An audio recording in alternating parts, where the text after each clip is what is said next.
Today's show is brought to you by StreamTech Drift Boats, the world's most versatile drift boat. Find them at www.streamtechboats.com. I kind of feel bad for these people, but at the same time I don't because they're stupid. Don't see a circle around yourself, just start pissing everywhere. Oh, I hate the Dutch. Welcome to our country, and so she doesn't really look Canadian. She looks almost American. Just insulted all of Canada. Oh, every time I say something up, you got If I'd known that before, I would have just interspaced every other sentence with something horrible. Well, I haven't felt my feet since I sat down in the chair. Can you see your feet, though? No. I'd rather do anything else on the planet than go tip a cow over. How about Canada? Is there any stream access issues up in Canada? nobody cares. Not very much. Kids, if you don't understand that joke, ask your parents. Evan, Derek, Yeah. Oh, God, here it comes. your flies are open. Thanks. Grab hold of your flies. This is a podcast for nymphers, strippers, swingers, and dry fly guys.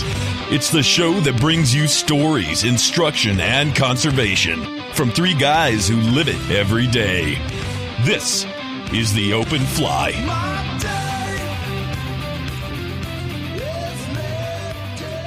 And we're back. Hey-o. Where'd we go?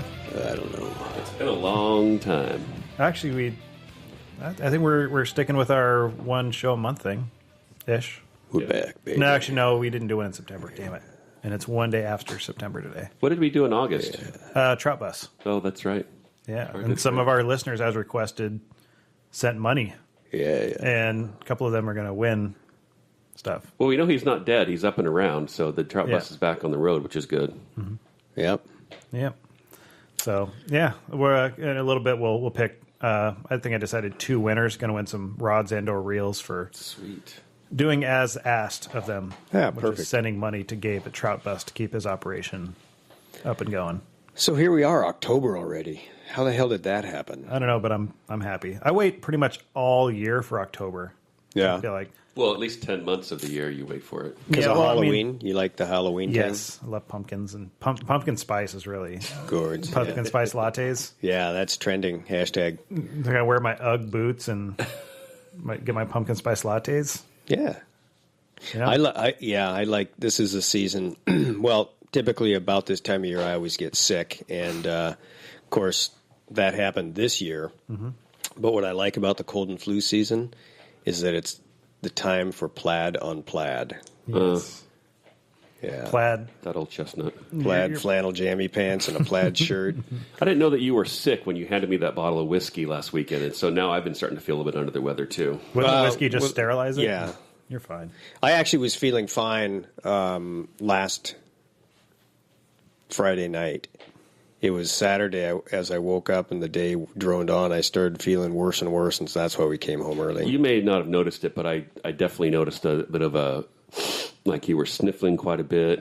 And I do coke. I think there was a sore on your lip too, or something like that.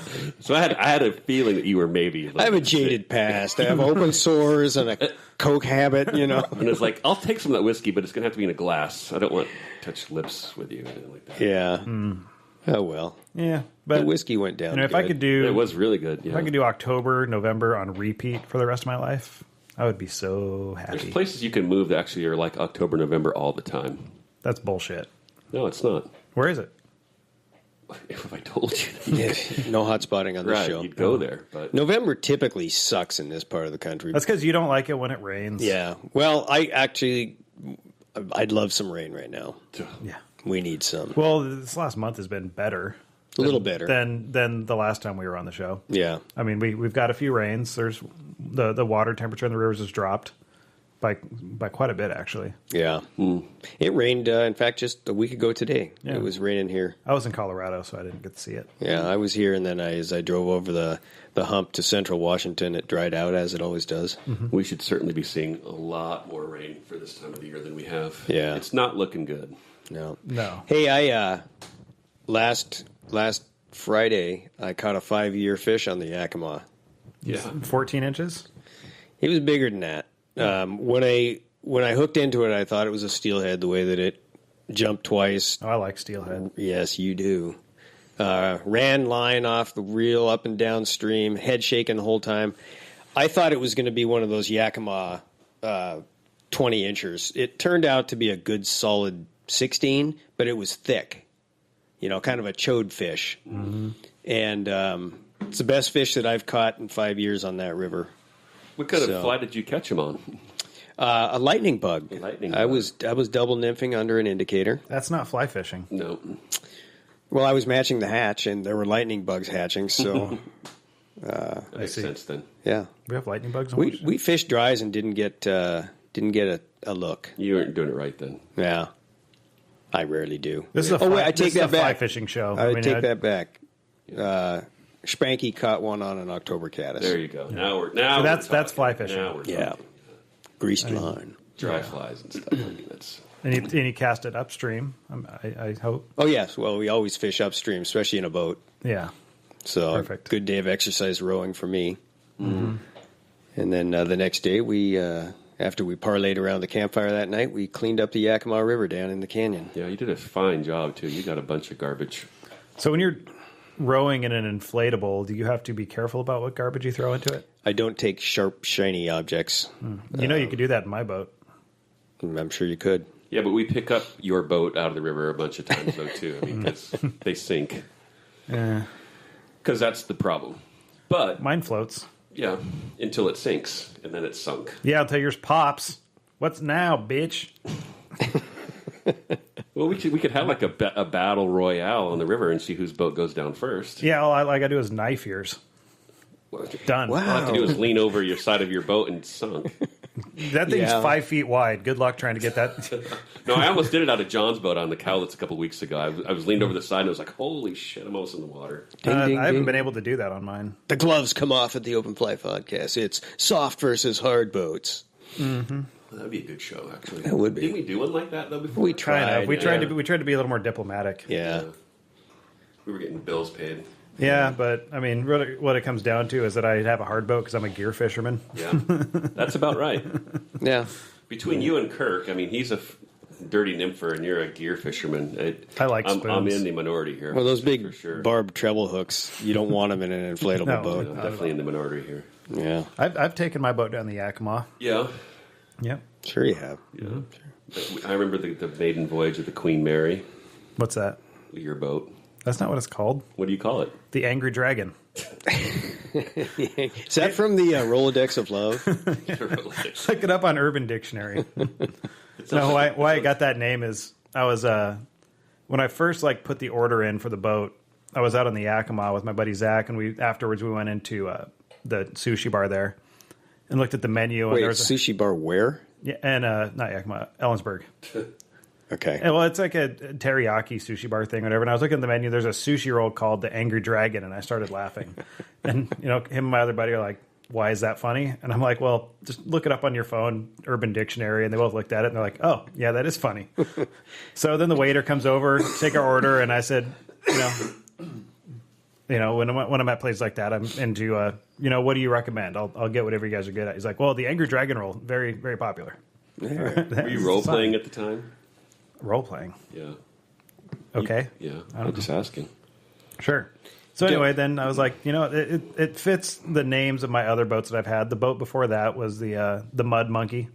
The boat before that was the Fudge Dragon. That's definitely from the Rolodex of Love.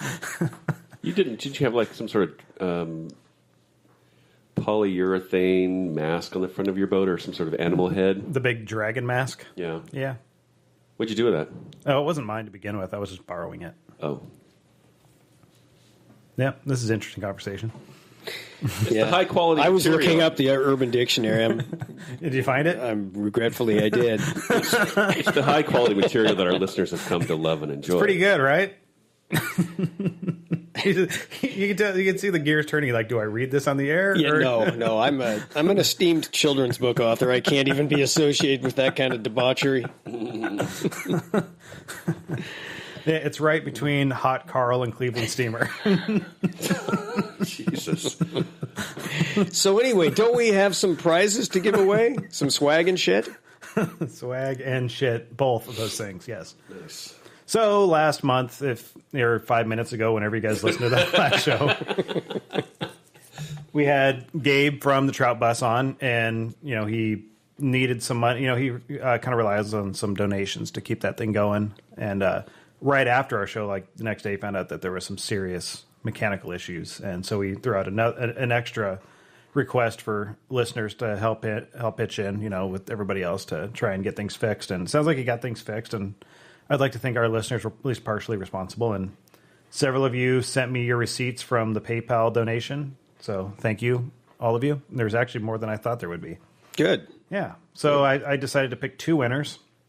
They're going to win some Allen fly fishing rods and reels, and what specifically they'll be, I'll talk to them about it, make sure they get something that'll work for them. Instead of just saying, wow, that's like a custom order. Yeah, because I don't know if the guy that wins lives in Florida and fishes for tarpon, and I'm like, congrats, you won a 3-weight.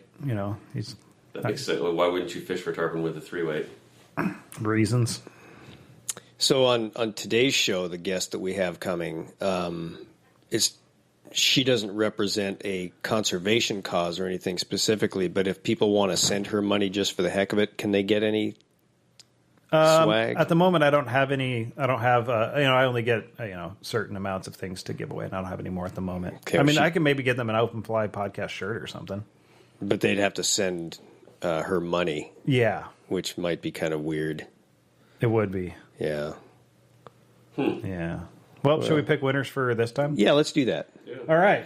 Drum roll, please. Winner number 1 Drums. is Dennis Miller. The comedian. Way to go. Nice. I didn't even know that he listened. I don't know who Dennis Miller, the comedian, is. Oh, well, he's because because you're young and a socialist. Yeah. I am both of those things. Dennis Miller, he used to be Saturday Night Live like decades ago, and now he's just, you look him up on the internets. He's a funny guy. Will I LOL? You might LOL, roll your eyes, and go, "What a dick." I don't know. I find him amusing. Oh, but I don't think this is the same Dennis Miller. So sorry for the association, Dennis. Yeah. Way to go, Dennis. Yeah, right on. thanks for your donation. Should we pick a second winner? If we have to. Let's do it. All right.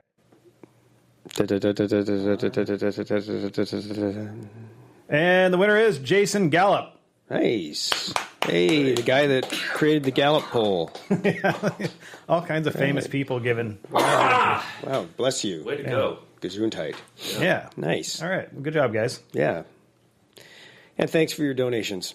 So if either of you are listening, and this is one of those things, you have to be listening to win. So when you listen to this, I mean, this could be 2016 halfway through, they figure out that they won. Send me an email and we'll chat and get you something that works for you. Cool. Good on you, Alan Fly Fishing. Go, Alan. Way to go, Way to guys. step up. Yeah. Okay, well, what else have we been up to in the last month? I got to get going. I'm pretty busy. Pretty busy guy. We still have a show to record. You're just going to call it in. Yeah, Just calling it in for a while. Yeah. Well, it's been a month and a half-ish. Anything exciting happen with anybody? Yeah. I mean, 2 weeks ago did a little road trip over to Montana with my group of guys, the Firehole Rangers. Is that where you met today's guest? It is. Yeah, we did. We spent a day on the Middle Fork of the Flathead with her, and we fished on our own on the North Fork of the Flathead the day before that, and then You slay any hogs? no. Oh my! Some guys in our group slayed some hogs. In fact, one guy caught, believe, the biggest whitefish his guide had ever seen. There was a look of jubilation on the guide's face when he hoisted this. How whitey. big was it? It was 20, 21, 22, 20, big. That's a respectable whitey. Yeah. Yeah, that's a big one. Yeah, I mean, its mouth was almost big enough to eat the fly at Holy that crap. length. Wow. So, Those things have just creepy small mouths. yeah. It's like, it makes me wonder what evolutionary advantage there was to such a small mouth on that fish. Filter feeding. Gefilte, Not gonna choke. gefilte fish. They're not going to choke on a bone, I'll tell you that. Nope. That's true. So, That makes sense. so yeah, we had a really nice time. Good Good day on the water, despite the fact that we had some horrible W. Just good to be out. Just good to be out. Yeah. Great day. Yeah. Teach a man to fish, and he'll. This is when you like post pictures of the sunset and stuff like with your rod in your hand. Just good to be out. Yep. Just good to be out. Just up on your Instagram. There's Nice more to sunset. fishing than catching fish. Yeah. You know when your fishing friends start posting sunset pictures that they didn't catch shit. Yeah. That's when the cliches come out. Yep. Anyway. How about you? Haven't you been boy. slaying hogs? Yeah, I got out a few times. The coho fishing this year has actually been really good. And I've been doing something very uncharacteristic of me and going out and catching them on the beaches. Yeah. Oh, I did that too. Yeah, it's been super good this year. The pink run was, call it a disappointment. It would be an understatement. I mean, It petered out, didn't it? it never really got. They're just, they were, I think they said the sky was going to, the Snohomish system would get like 1.5 million or something. I would bet that they didn't top 500,000. Yeah. If that. I floated it a couple days ago just to see. I wasn't even fishing really. We were kind of seeing if there's any coho around, and there wasn't. But, the river should just be black with fish. It should just be a carpet of pinks. And there was just a 4 or 5 over here in this hole, or in this tail out spawning, 4 or 5 over here, and just hardly any. Do you think they missed the projection? Oh, big time. Big time. I think that they might have missed a projection, but there was also the added, when they first came into the saltwater, the rivers were historically low and warm. So I know that it made a lot of them kind of post up out in the estuaries, or like out in the saltwater near where the rivers flow in. And I know that a lot of them got caught out there. But when you're talking millions of fish, a couple sport fishing shouldn't put that big of a dent into them. Maybe they decided bad year, low river. We should just go back out and live for another year. And they were small too. I would say the average size was almost half what they usually are. I'm no scientist, but those are pretty clear indications that they understand that there's serious habitat issues, and they just won't come into a place and spawn where it's not good for them to do it. Yeah. I got a text from a buddy this morning. He was at the footbridge at Tolt McDonald Park in Carnation. He said they're thick in there right now. They always are right Getting there. Their spawn that's on. just that's. Almost the entire run in the Snoqualmie spawns right there. Yeah. Most of them don't even go above that. A couple of years ago, there was a few around between Fall City and Neal Road. There were, and again, I'm not very good at math, but there was probably close to 500,000 dead pinks on the banks there. I bet. It was a ton. So, and then, if anybody remembers, last year we had Jason Shaw, the slot fisherman, as we like to call him. Yes. Yeah. He came up and visited to catch his first salmon, and, we got his first steelhead, and got his first coho salmon, and got his first pink salmon, and actually went sturgeon fishing, not on the fly rod, obviously, and broke 2 world line class records doing that. That he doesn't want to officially announce to anybody yet what they were, but he broke them, and he'll announce those at some point. Show off. One of them was a 30-year record that he Wow. shattered. The fish was over 50 pounds bigger than the previous record. Ooh. Nutty. Yeah. And that's impressive, particularly because it seems like in the fishing industry, the big fish were caught in the past. But that fishery is very well managed. It's all catch and release. There's a lot of them. They haven't had harvest on them in over 20 years. It's a pretty well done fishery. Nice. But yeah, he had a great time. He does the line class record thing, and he has goals that he's trying to hit. And I think he's with his pending ones and all that, he's getting close to like 60 records, I think. That's crazy. Do we have any listener feedback at all? Not really. Just the guys that donated to Trout Bus. There might be some listener feedback I can look. Are people still listening? No. No. Well, that's probably why we don't have any listener feedback. Yeah. Maybe this show will kind of perk that up again, kind of Could be. lift the spirits of the listening population. No, Well- just guys asking, for stickers to put on their Volvo, stuff like that. Yeah. Excellent. Excellent. Freeloaders. Yeah. But anyway, So, Derek, what have you been up to? I wasn't done yet. Well, yeah, but I'll yield to Evan. I'm just enthralled by this gear fishing stories and stuff. That was it. No, I've just been busy, doing stuff, Just doing shit. just doing shit. So Headwaters TU chapter doing well. yeah, we're going strong. The trash you were talking about, we had to clean up last weekend was well attended, and we had a great barbecue from Reds, and Cabela's threw in a bunch of gear for a raffle, and the Yakima chapter and then the Headwaters chapter all came out in force. So yeah, it was good. We're nice. Busy. It's a great time it's a great time to be involved in conservation on the rivers in our state, because the drought is going to have a big impact on us for the next 3 to 5 years. And so you should like organize a carpool from over here to Cle Elum for the Wednesday meetings. A carpool? Yeah. A carpool? Yes. I've thought about going a couple times. For one, I've pretty much been out of town like every time we've had a meeting. But if I was here, I'd spend like $50 in gas. It's one of the This isn't very environmentally conscious. Yeah, it's one of the challenges that having a TU chapter on a river shed that is separate from the major population groups, and that's sort of the direction that TU is going in. Is rather than having these really broad geographic areas that we cover, it's let's get specific to a watershed. Yeah. And honestly, the support should primarily come from that community, but it can't all come from these small communities. So you do have members that live in geographically dispersed areas that maybe all they can do is attend every once in a while, but they can contribute financially. I'd love to have meetings of them, but you can just give us money. That'd be great too. Mm-hmm. Appreciate that. Don't spend that $50 on gas, and I'll just take that $50. Maybe you could set up a west annex of the Headwaters. Well, you can join us this weekend at Salmon Days and help us with the chapter stuff. I've got beer on tap in my garage. We could just meet there. Well, there's TU chapters right up the road from me on both directions. But don't they not do anything? But that's going to change. Okay. So because then maybe I'll go. Yeah, have some faith. It's coming. Cool. Oh yeah.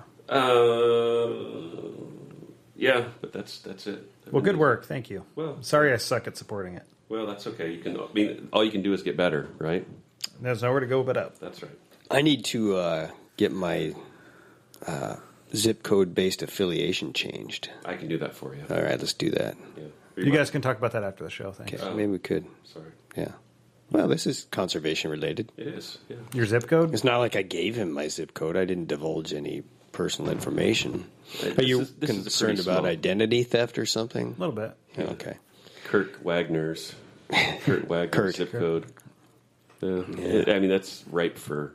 Everybody knows you threw the ball for the St. Louis Rams.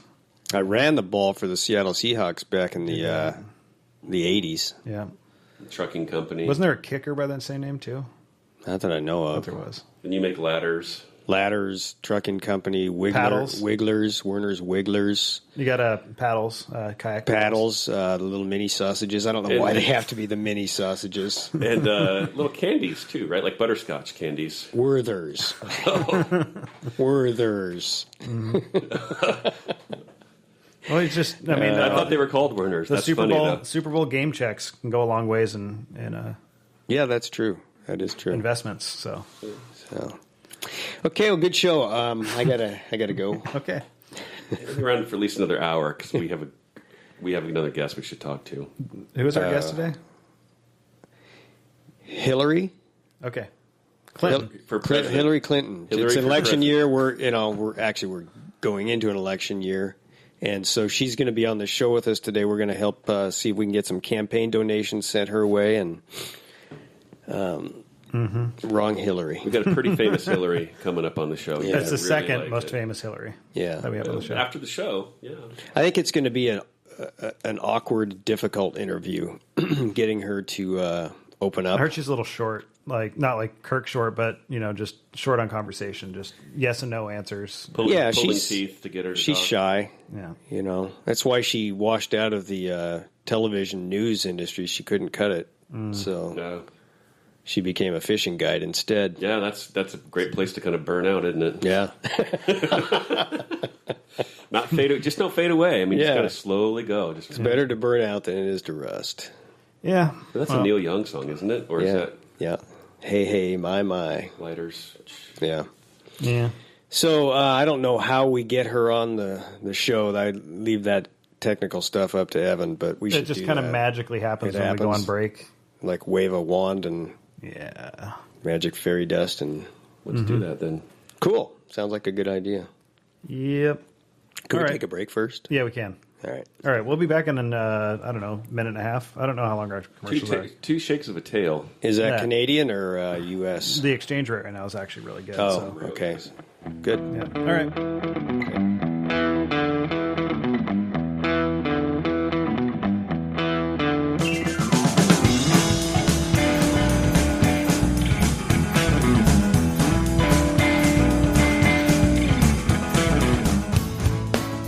This is Derek, and on behalf of Stream Tech Boats, I want to talk to you about three factors that I consider really important when you're choosing a drift boat, and that's safety, fun, and performance. These are the safest drift boats around to float out of. They're fun to row, and from a performance standpoint, if you're a professional on the water, all three of these factors are important. So let's take a second to hear from the man who designed the boat himself. I tried pretty much everything, that just none of them were really doing what I wanted. So we set out to design a boat.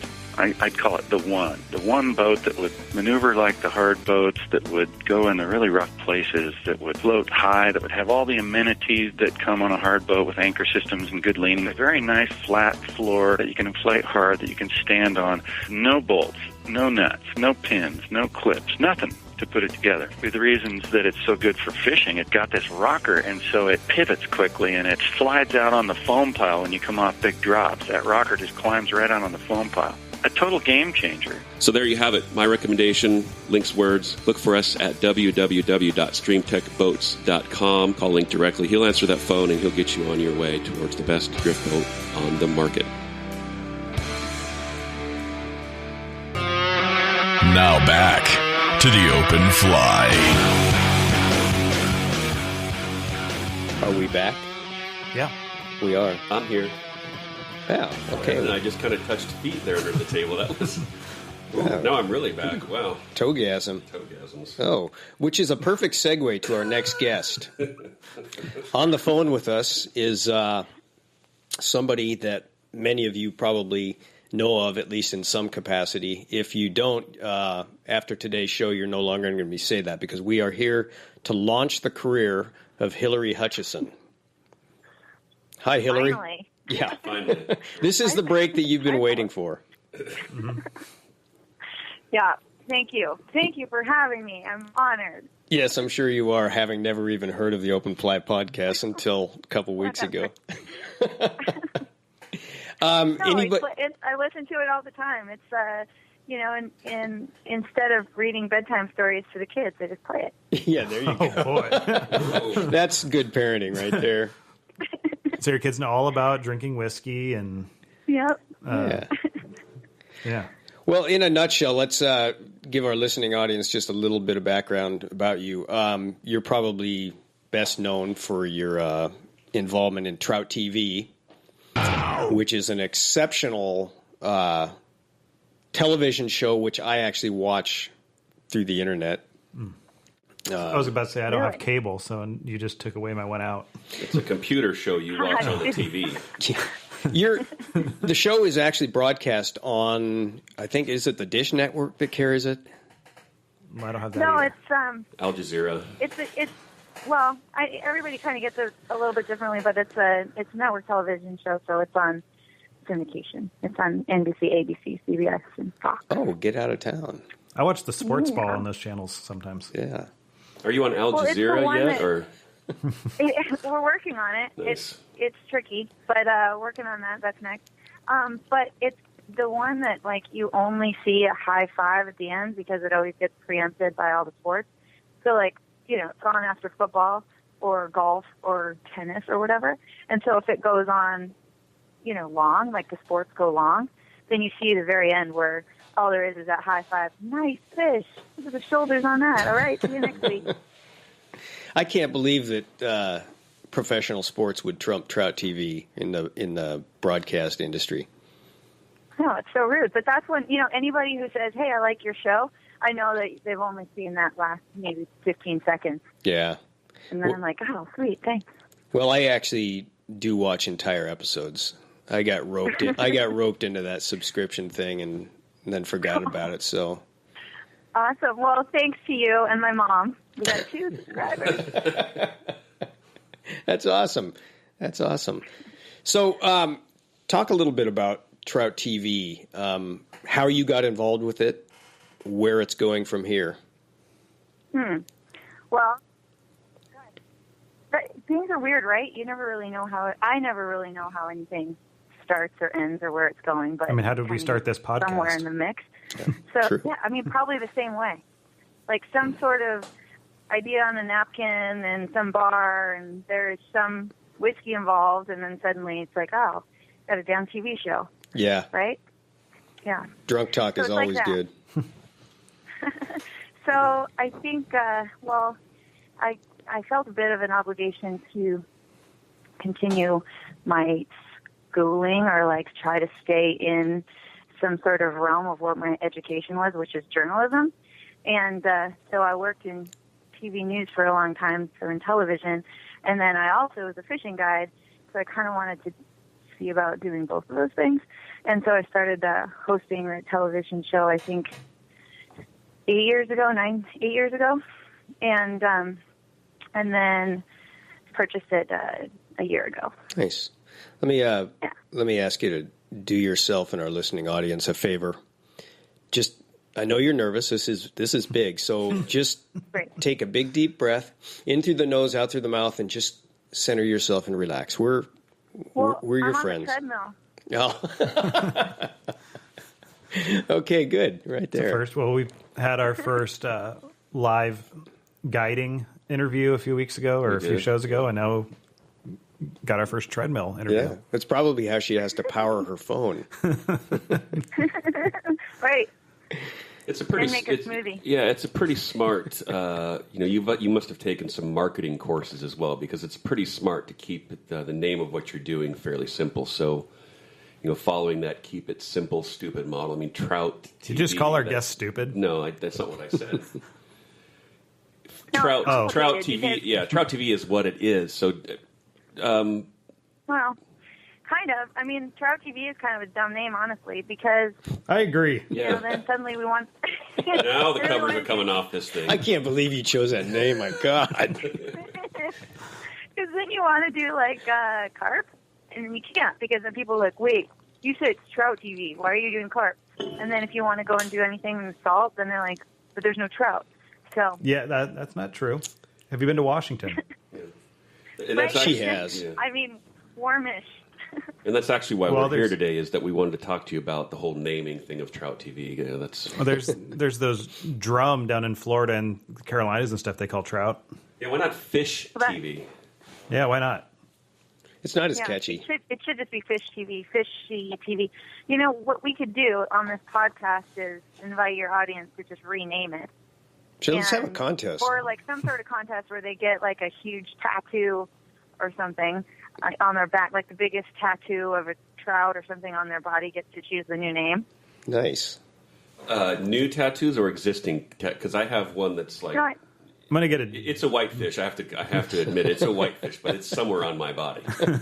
A lot of people have never seen that tattoo, and that's probably the best. Stick with that. Because it blends in. Yeah. Hey, they survive by camouflaging themselves. Well, you could just change the tagline for the show. And Trout TV, we're all about carp. Well, the tagline has changed. Yes, I've noticed already. that. Yeah, and so it's at home on the water, and one of our team members came up with it, and it's like, it's kind of a nod to couch surfers, just like keep people kind of just hanging out watching TV and sitting around in the house. Yeah. It could be like Trout TV. We're all about trout and saltwater and carp and sometimes other fish too. And stuff. Yeah. Yeah. Stuff. And that would cover all your bases. You wouldn't even need to change the name of the show. So I know that the show has been out to the state of Washington and visited, among a couple other rivers, the Yakima. And two of those times, you've been on the show fishing with Joe Roeder from Red's Fly Shop. Mm-hmm. And you made short work of catching awfully nice fish on the Yakima, and I got a lot of problems with that. It doesn't happen that way. They weren't really on the Yakima. They were actually on a Montana trout stream, and No, you rolled into town and yarded some really nice fish from that river and made it look pretty easy. I'm not kidding when I said it was easy. I don't know if it was a weird moon or if it was Joe or what the deal was, but I'm not kidding. It was that easy, and I had no idea because I hadn't fished there until I fished there the first time for Trout TV.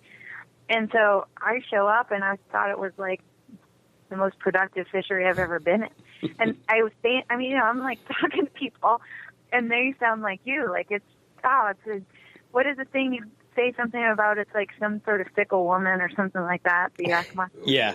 Cruel mistress. You actually read some of my blog, haven't you? Little bit. I know my very first float down the Yakima. Well, actually, I take that back because I went with Derek 2 or 3 times, and I got skunked because I didn't know what I was doing. And you were using a center pin, Ron. No. And then I went with my buddy Zach, and the first float with him, I landed a steelhead, like a 20-inch rainbow, a couple like 18-inch rainbows. I was like, yeah, this is easy. And then I went a few more times by myself, and I've caught like 3 fish since then. Well, yeah, that's why I never want to go back. Don't. Yeah. Because, it can't happen again. But I do have to say that Joe, he's an incredible guide. But, when I go fishing with people, a lot of times I just slack off super hard. And he does not allow it. I mean, this is a guy who the way that he fishes with me is so intense in a good way. He's like, has every single second down. So we'll pull over on the side of the river, and he'll be like, okay, Hilary, in another 200 yards, we're going to come around a bend. We're going to see one blue rock and one brown rock. I want you to look only at the brown rock. I want you to cast 35 feet, but make sure it's a reach cast barely upstream. Then I want you to do 3 stackments. You're going to get that streamer down 2.5 feet before you do the first pull. And then you're going to strip, let it die. The fish is going to hit, but don't let it run. You pull right away, and then you let it run 3 feet. And then we're going to come around that brown rock, and immediately I want you to do 4 strips, bring it in, and then we'll have it to net. I'm like, all right. And we come around the corner, and it goes just like that. And that's how it was for every single fish. It was for fish streamers. We fished dries. We did, we were putting English spin on hoppers under those big trees and, craziness. So it's a relaxing day of casual angling with Joe. Well, no, it's good for me. He knows, because he knows me. He knows that, I'm just going to, sit on lean up against, the thigh braces and chit-chat, and he doesn't want any bit of that. I got people that won't fish with me anymore because I do that to them. Like, all right, we're coming around the corner, throw it here. Like, this is where the rocks are. I do that to them over and over, and they're like, dude, just shut up and let me fish. I crumble. I need that. Yeah. I crumble under the pressure. Yeah. I don't think Joe does that to everybody. Like, he knows that I need a lot more discipline than I bring to the table, especially because it's his show, right? I mean, we show up there and it's like we have to produce, and both times I've done it, we've produced. But it's because I'm like laser focused under his tutelage. Yeah. Is that one of the challenges that you see as a producer and as a guide in terms of setting expectations with people? Because what you just described to a person who's never fly fished before, a person who's maybe done it a couple of times, that level of knowledge and that level of intensity, it doesn't exist in the average or even the unaccomplished angler, if I may. Is that one of the challenges that you think that you face with the show? Is you've got a very short period of time in which to communicate exactly what you need to know about this show and exactly what you need to know about this fishery, and to the average angler, that level of intensity just doesn't make any sense. So how do you address that in your show? Right. Well, I think if you watch the episodes specifically with Joe, you'll see that what we did isn't, it doesn't really come across as what everybody has to do when they go out there. And Joe is really, really good about reading his audience. He knows what everybody wants when they come on his boat, and he knows when I'm there that I need to get the show out of it too. And of course I'm going to have a good time, because I never don't. So it's, I don't think that, and that's true with every guide I've been with. They really can tell what each one of their clients wants and needs when they come out there, and they have to measure the level of expertise, the knowledge, and kind of the weather and what everybody wants in terms of snacks and stuff like that, So for us, we've got a day. Like for Trout TV, we shoot usually a day and a half, maybe 2 days if it's kind of close to our home. 2 weeks if you're steelheading. You kind of see we don't steelhead a ton on the show for that reason. I know some tricks for catching more if you ever need advice. Okay. You'll just need to switch the fly out at the end of the fight. Oh, okay. Yeah, take the spoon off and... Here, drift this egg behind this spoon. And you keep the fish in the cooler next to you, and there's that too. Use it over and over. Wasn't that dual survival show or something that was on TV a while ago? I saw the clip from that where they quote unquote caught a steelhead in the stream, like a spawned out steelhead, which you don't find anyway. And they like pulled it out of the stream, and you could like see where it was like laying on the ice and stuff. Yeah. Because when a fish is laying on ice, it like loses its color like right where the ice touches it. There was like one whole side of the fish that was white. Nice. And then they're so stoked because they have to go into actor mode. I mean, Kirk knows this, and I don't think I've told Derek, but I'm perpetually working on this book. It's kind of a real / pretend book called Guides I've Been With. And go on. Is this a Tinder plug right here? Yeah, and but it's about that, all the hysterical stories that guides tell me about things that have happened to them on TV shows or with interesting clients or just crazy stuff that's happened. But one of those is I was with this one guide down in Louisiana. No, this was down in Florida. And he said in Mosquito Lagoon, he said that there was a TV show being filmed on another guide's boat, and they weren't catching fish. And then his client caught a fish, this guide I'm talking about, and the TV show saw this fish being caught and motored over and said, "Give me the rod." And the show host took the rod from this guy's client and then fought the fish on camera, and then grabbed it, threw it in the cooler, and said, "We'll use that again later."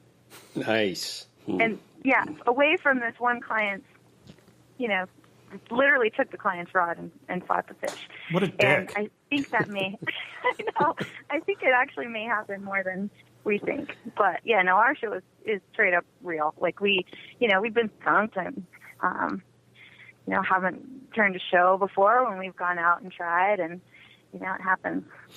When that happens, do you reschedule and go back and fish with that guide again? Well, so I had one guide who I thought we had an okay show. I mean, it was kind of tough and kind of slow, and it wasn't as good as I think he wanted it to be. And so I said, you know what, we'll come back and reshoot it. And he's like, yeah, let's do that. Let's do it again. But I want your co-host, not you. Wow. Yeah, he's like, he catches, looks like Rich catches bigger fish. And I was like, yo, he definitely catches bigger fish. I don't know. We'll send him back. You did much better than Rich did on, on the Yakima. Well, we definitely keep score.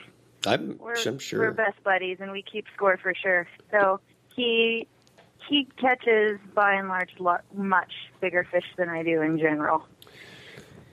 He's a guy. Yeah, and men are better fishermen, so it makes sense. Well, yeah, that makes sense. Let's talk about guide behavior a little bit as a host and as a guide yourself. I mean, you've got a couple different objectives when you're filming for a show versus when you are with a client who's paying you for an experience. Have you seen? How would you describe the guide? I guess the guide behavior that you see in Montana versus other places. Do you see a level of sophistication or any changes with the growth of how social media has played such a big part in the promotion, the self-promotion, the hashtagging, the pro-staffing thing? I mean, is that how do you reconcile that with what your true purpose is as a guide and what most people see fishing guides as being? That, and I bring this up because Bob White posted something on Facebook the other day about the difference between a fly fishing guide and a large pizza. A large pizza can feed a family of 4. It's hard, So how do you reconcile that with what you see versus what you do? Well, I mean, I think I really do, without being cheesy. I mean, well, I'm always a little cheesy, but I think, so I'm just thinking of pizza right now. Oh, but that sounds good. Nice. That was good segue. Yeah, I think I really do think most guides really want to share the river. I mean, they really want to share what they know and their love of the area with people from all over the world. And for me, really, that's why I still guide. I mean, I have to be out there. It's just, I have to be out there. And I don't guide every single day. And I try to do other things to help feed my family of 4 because, I get it. But it definitely feeds the soul for a lot of guides.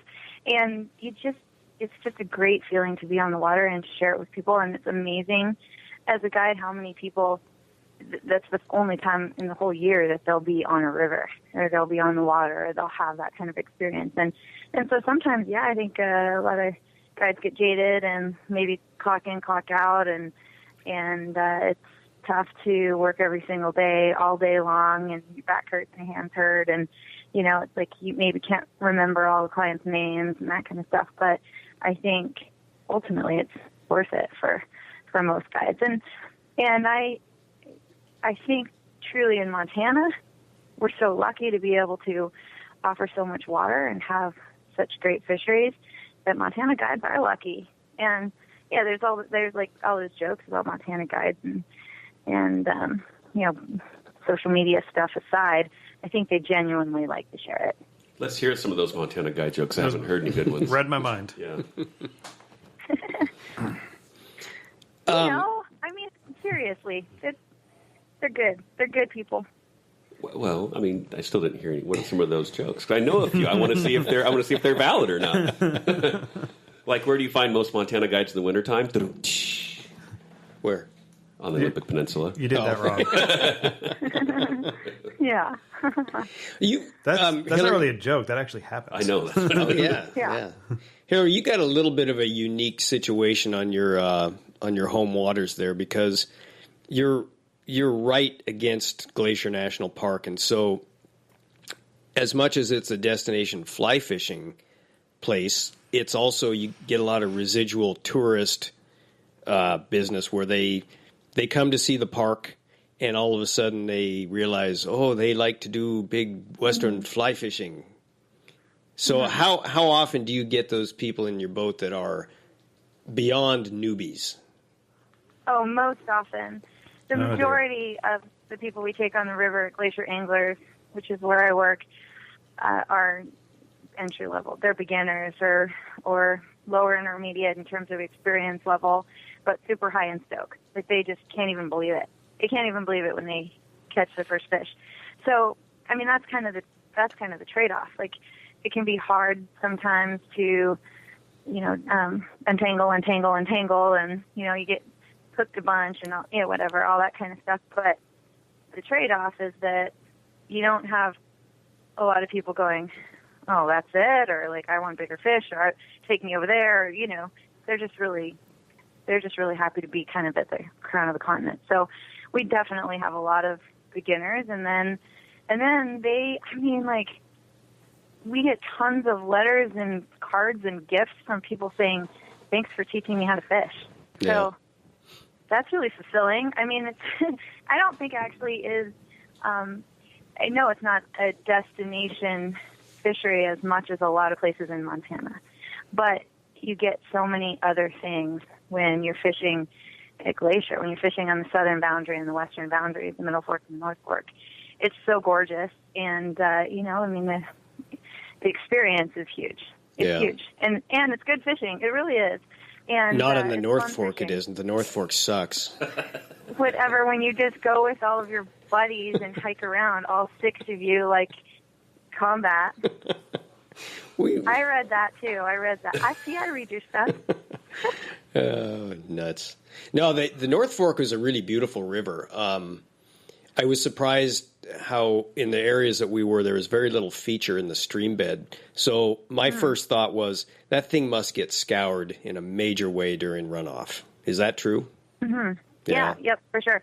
And it changes every day. I mean, it's a different river every day.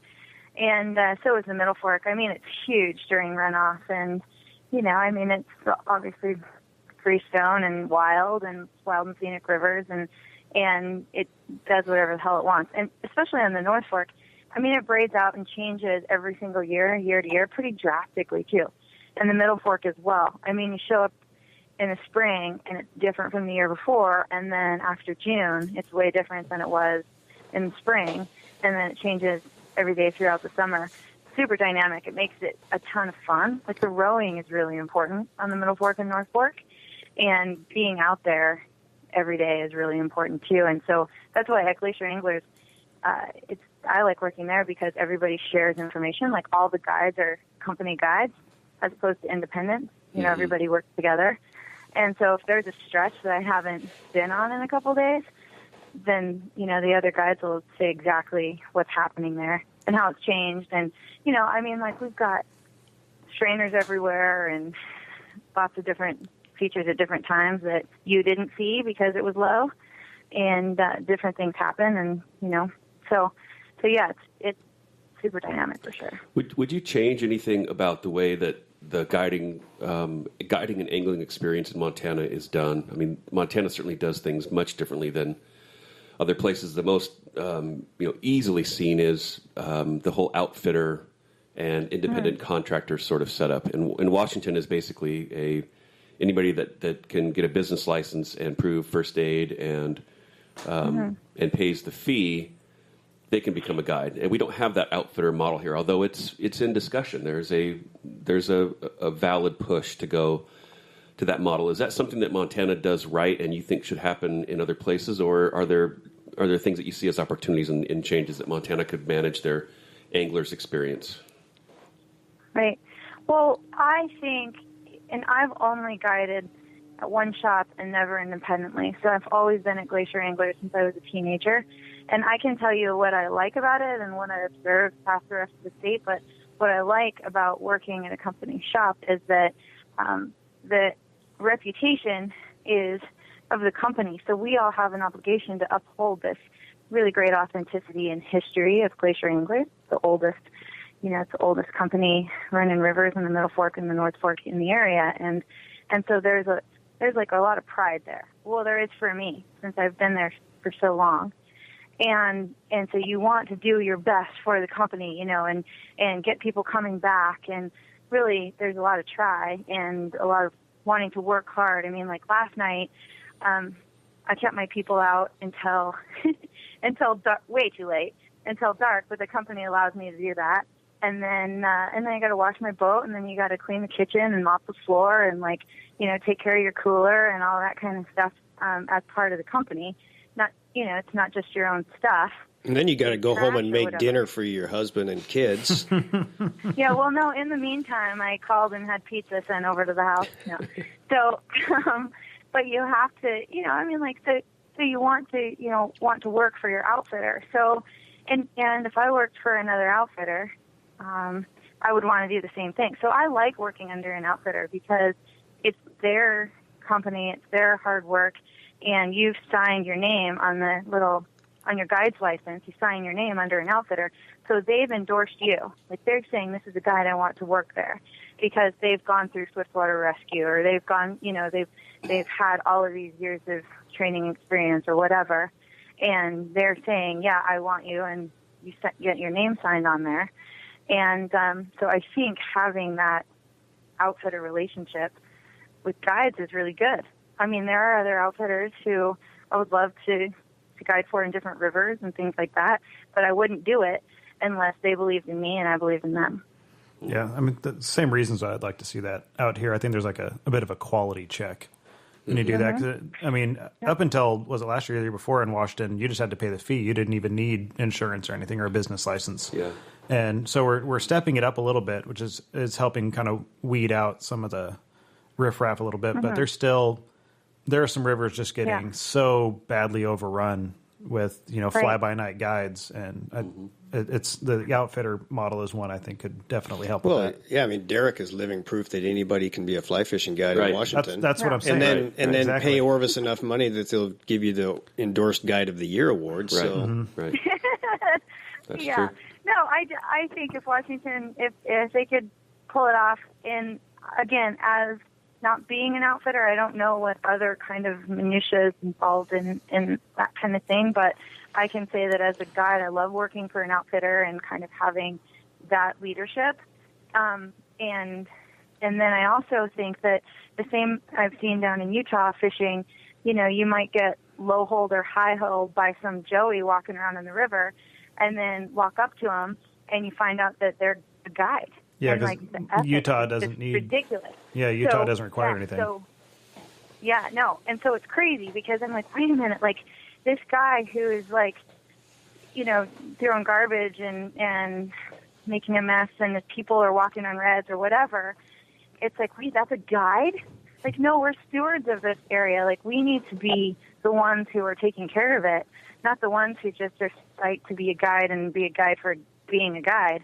No, do it for the river and people and all that. So, yeah, that kind of does get me fired up when you don't see any respect out there. Yeah, which is a nice segue, since we're into segues today. Like those mall cop No, vehicles? a segue as in a lead into a new topic. Oh. A transition, if you will. Transition. But I'm still back on We the spelled line. it the same. Oh, are we not done with? Do you have more to No, but I say? was thinking about pizza again. Oh, No, I got pizza. nothing more to I've say. actually got leftover. I made pizza at home last night, and I'm having it leftover for lunch after we're done here, so I'm kind of in a hurry. Nice. Hey, let's talk a little bit about stewardship and rivers and things like that. I had this discussion with you when I was put in the back seat of your boat and told to sit on my hands. The issues facing the Flathead Valley watershed, what are they? What's being done about it? What makes you care? Well, I think one of the things that I am thinking about the most right now is just kind of our public lands and how right now it's definitely I use the resource. I mean, I'm working on public lands for fun and for work and support my family of 4 and get pizza sent home and stuff like that. So it's really important. And so that's kind of the thing. And it's kind of the thing that is mostly at the top of my mind in our area right now. And I mean, it's super notable right now. Like last night, the Land and Water Conservation Fund was allowed to expire. And that's huge. Ooh. And it's kind of hard. I mean, it's kind of hard to believe. That's super important. It's been there since 1964, 65, and it's solely there to protect our public lands all across the country, not just here. But here we notice it so much because we have so much that we use. It's not just so much that's just sitting there as open space, which is important too, but we use it. I mean, we use it for our livelihoods and to show other people all across the world. So, I mean, that specific fund is one of the most successful programs for conservation and recreation in all of history. How was that allowed to expire? Well, I mean, it's a congressional deal. Oh boy, and, politics. Yeah, I mean, so it literally kind of what happened in this situation. Like Harry Reid says that it's the Republicans, and you can get into a big political debate about it, but essentially, like it's a land grab situation. If you ask the Republicans, they don't want more federal land. They don't want to have money coming from oil specifically for more public lands. They're saying like less wilderness, less public lands. We need to have the states run it, not federal government. So that's kind true. of one side of it. Yeah, I've got it. And the other. Oh, go ahead.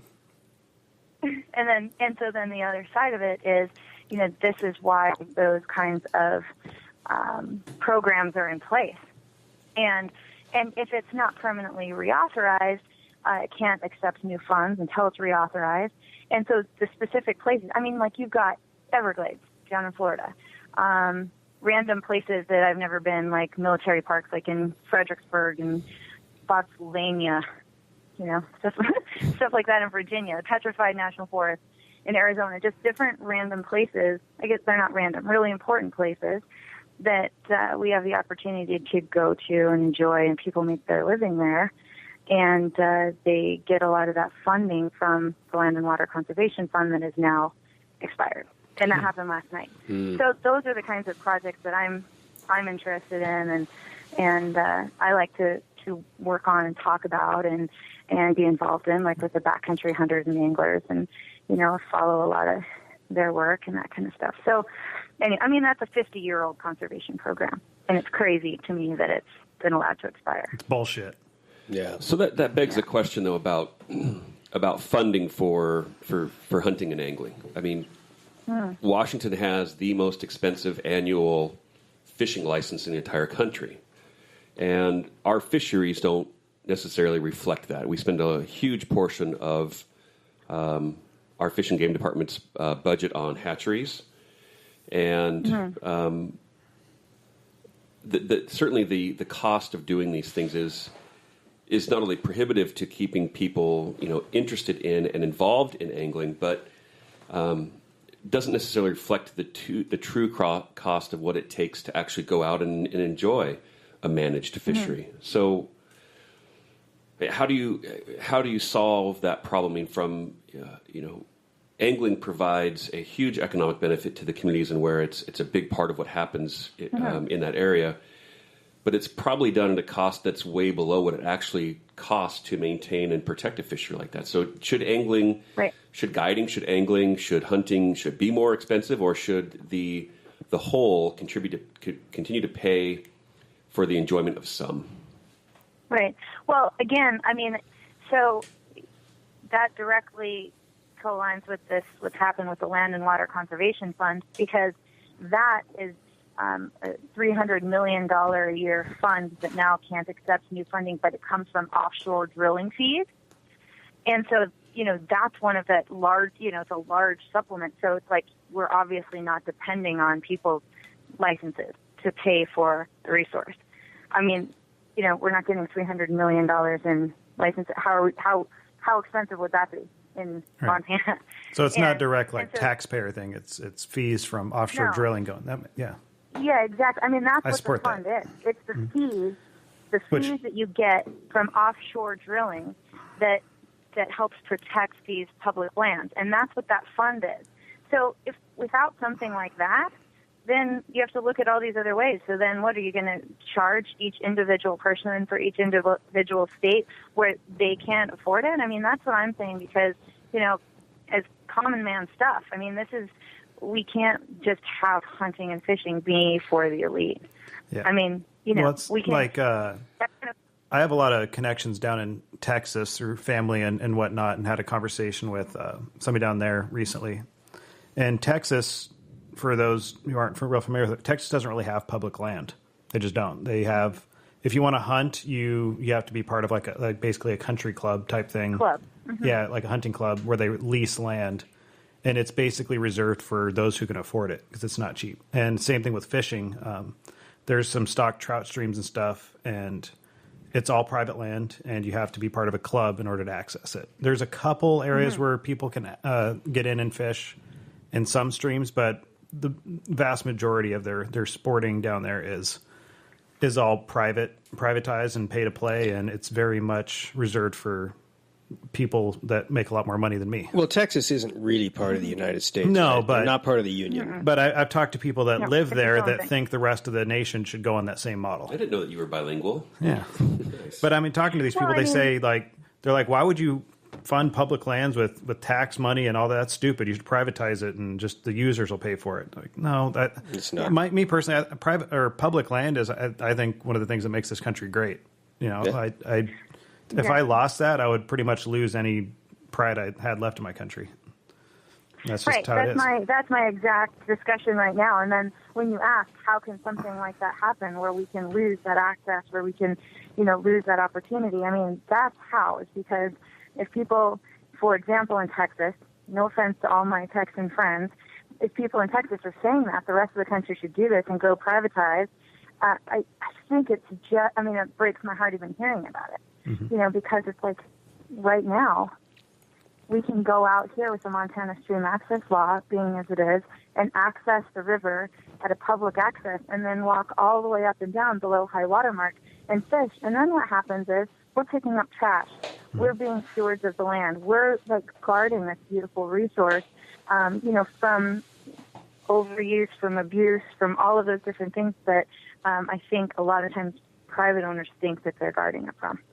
Yeah. But we're all in it together, in my opinion. I saw a story earlier in this week about a river that I fished in British Columbia. I'm not to hotspot it or to call it out, but the town rhymes with the word Murney. And the river Ernie sounds like Is milk. that a word? It sounds like milk. Milk. So when you're in Murney and you're fishing the milk, they have issues on that river that we've talked about before. I've seen it personally in the fish. When that water flows across the border into the Kootenay, from the Kootenay. Kootenay, yeah, Kootenay. It gets into Montana water, and then it goes through Idaho, gets into Idaho water, it goes to Washington, and gets into Washington water. I guess my real question is: you're so close to Canada. How is the pizza up there? I only have poutine. Poutine pizza. God, I love poutine. Poutine's good. Imagine Canadian pizza would just have like Kraft cheese slices over it and slices of round ham. And just bacon. It's not Canadian bacon because it's just bacon. But then you get it and it's not bacon.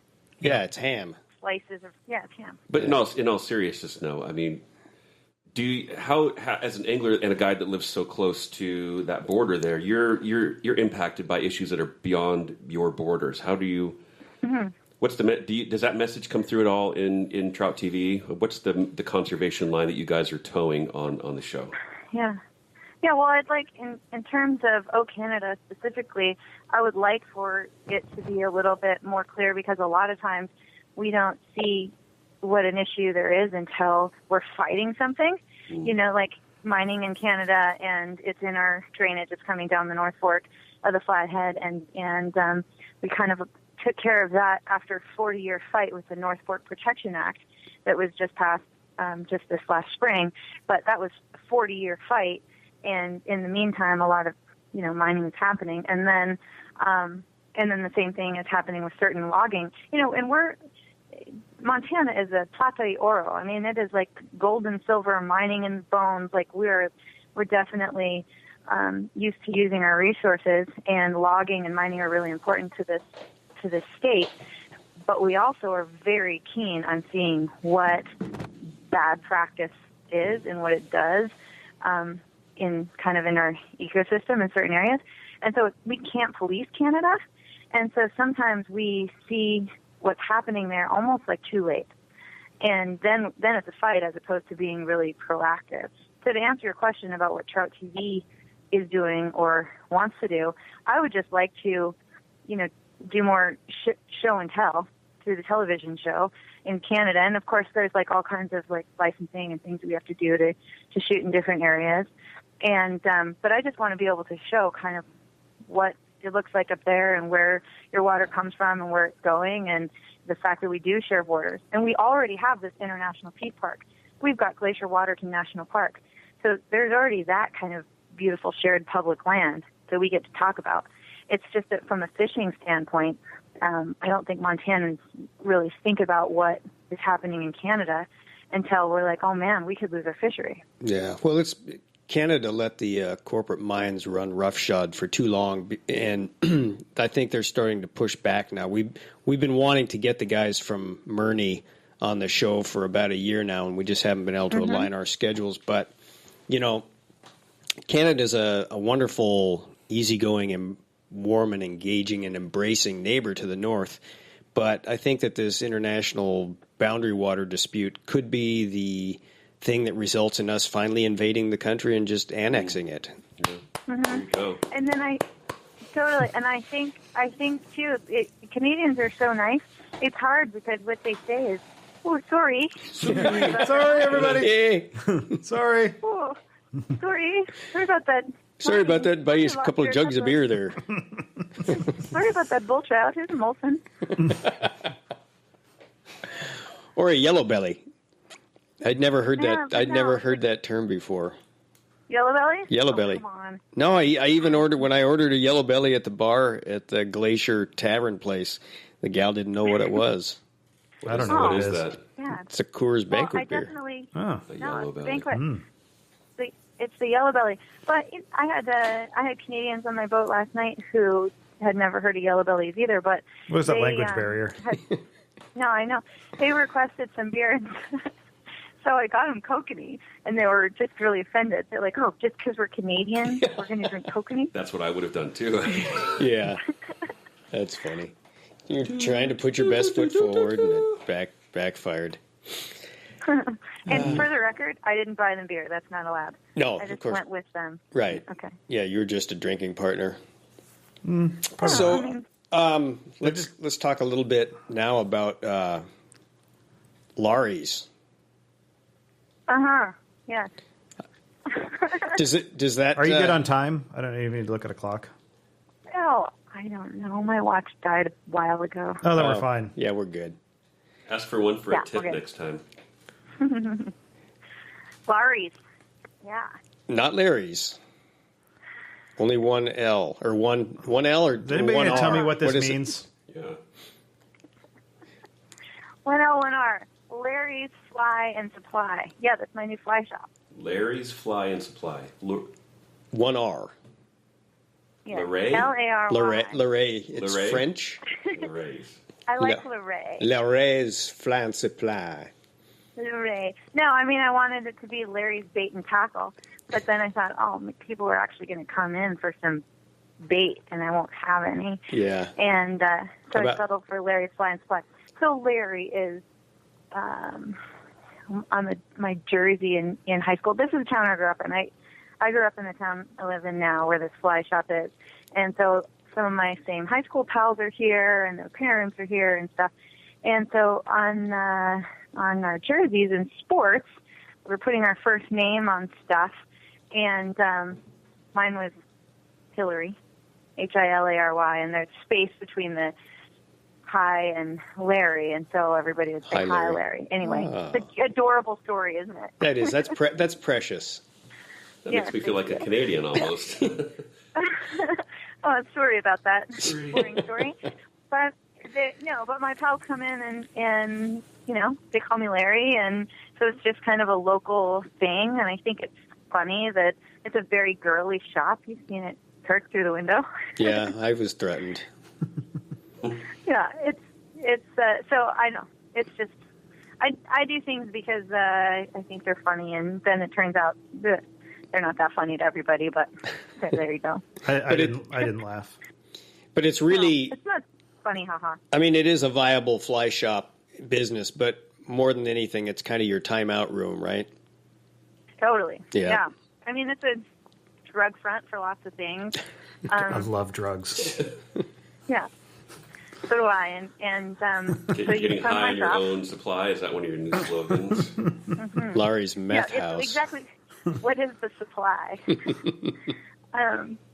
You can find out. Choose your own adventure shop.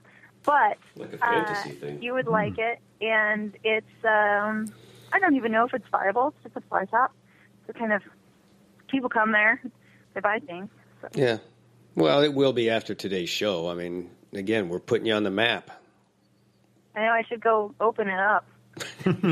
Probably. Yeah. Cool. One other thing. No, I mean, I have got people come in and they sit down. It's like they bring their own happy hour, and people come out and talk about fishing. And it's kind of the first time that I've really seen people talk about our fisheries, hanging out, sitting, and for kind of no reason. I mean, you can go to Trout Unlimited meetings, which are really great, and there's great information about our fisheries and stuff like that. But this is kind of like a little bit less meeting and just more meet up. Yeah. People come and hang out, shoot the shit, and have whiskey and tie flies and chit chat.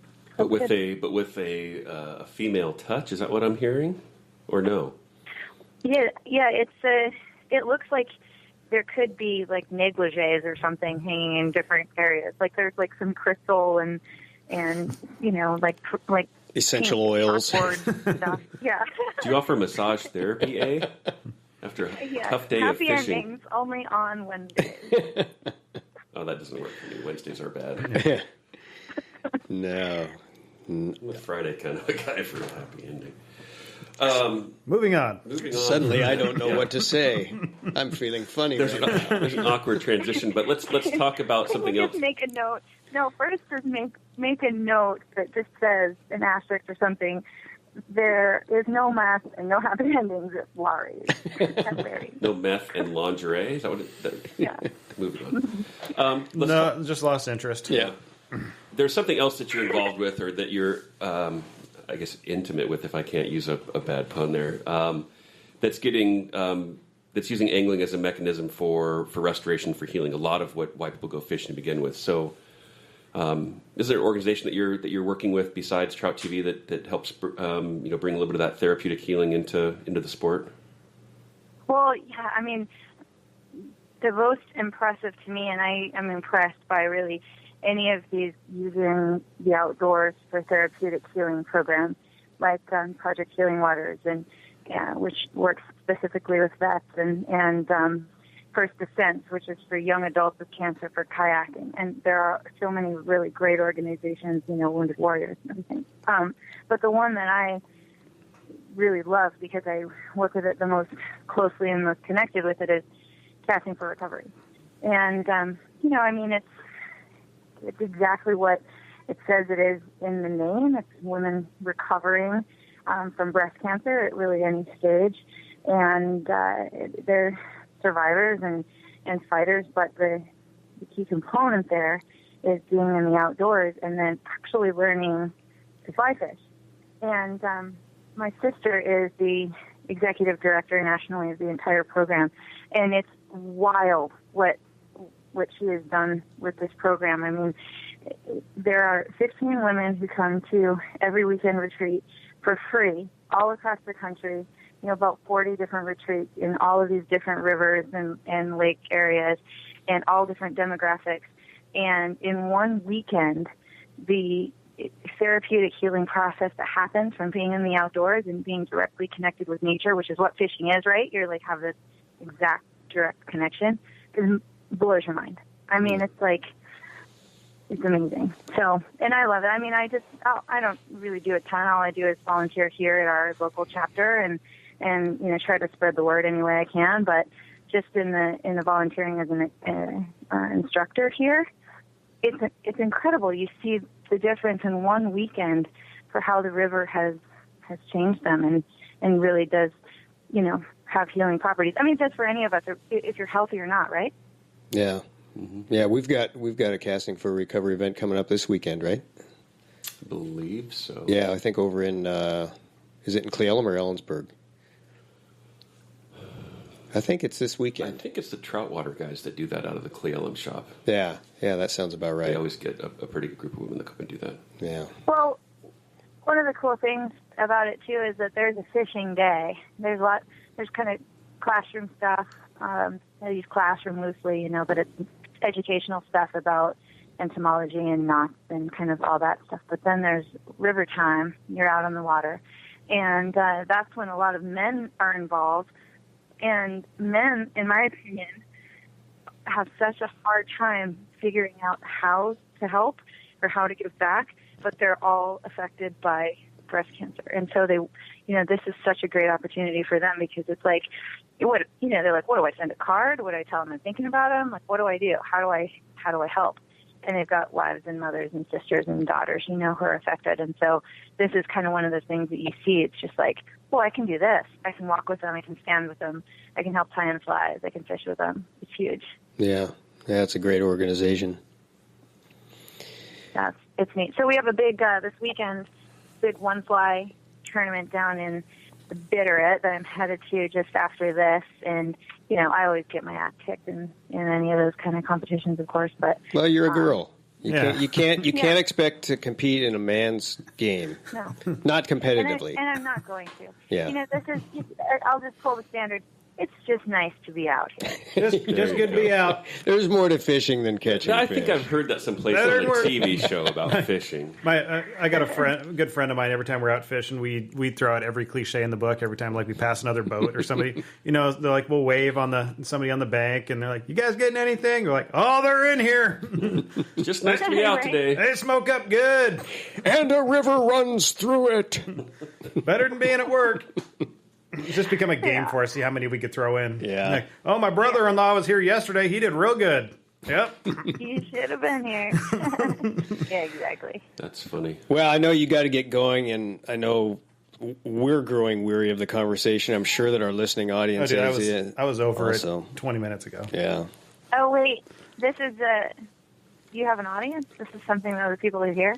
Yeah, well, it rivals yours on TV, but I mean, we don't get cut off and shown after major sporting events. I mean, people actually, we're a destination type of a show where yours is like a just fill in kind of a space. Yeah. Right.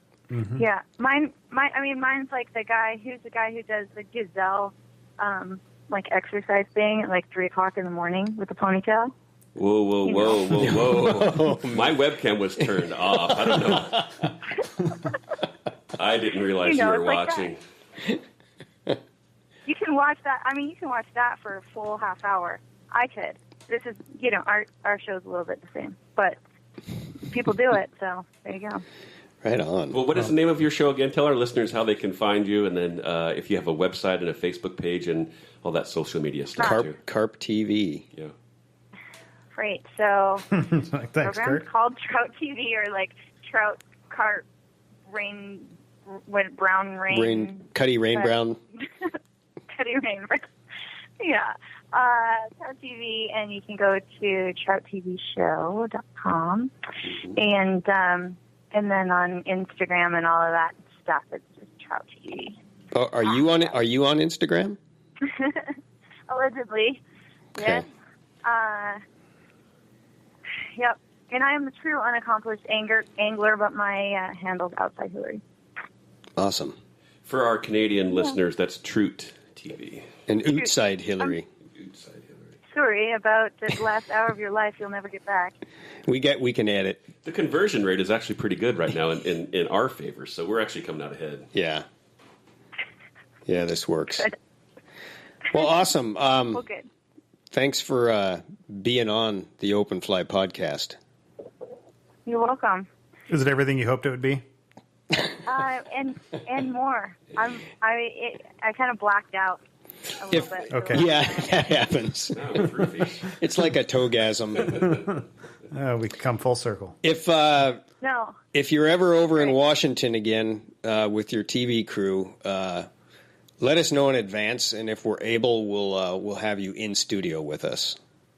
Really? You have a studio? Yeah. Well, what did you think? Wow. Do you think this is like in my bedroom or something? No, I thought I heard your mom vacuuming in the back. She was like, "Hey, Derek, we got Stroganoff tonight."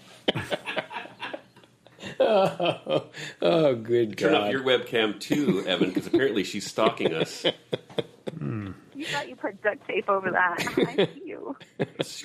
Post-it note, Yeah, actually. no, I mean, you really should. I honestly thought, Kirk, that when you were out here fishing with me last week, was it last week? God, time flies. The week before? 2. When you were out here 2 weeks ago, I thought that maybe you were just recording, and that was the podcast.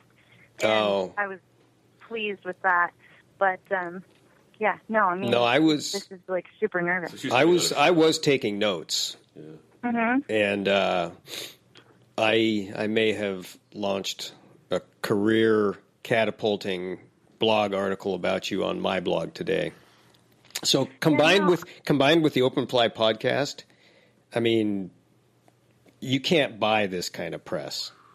No, she didn't. I know, and I really like the cliffhanger because I read your blog post today about this, potential like fishing with Hilary thing, and it's like, wow, she may be a giant bitch, and this could be terrible. Yep. And then at the end, like kind of when it's meant to be all resolved, and like you find out I'm only mildly terrible, then it's like tune in next time. That's right. See, I'm the master of the cliffhanger. Right. Yeah. I think on the internet we just call that clickbait. Clickbait could be, or bait and switch. Yeah. If you're not paying for it, you're the product. Yeah, So. right. Well, I hope also that today's blog post saves puppies in third world countries. So. Yeah. Well, I think it will. I hope it does, and I can't wait to see how it turns out. I can't wait to see how Hilary really is. Yeah. I'm. Tune in next time. Exactly. I'm not sure when I'm going to get around to that. I'm a really busy guy. Right. All right, you better go to the Bitterroot. I will. I'm on my way. Okay. Take off, eh? Thanks, Hilary. Okay, bye. Thanks, Dave. Appreciate Bye. you guys. Take care. Later. Bye. Jesus, it's like pulling teeth to get her to say anything. Yeah, that was a little painful. Oh, man. I've had better.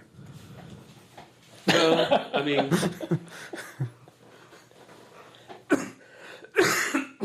are we still recording?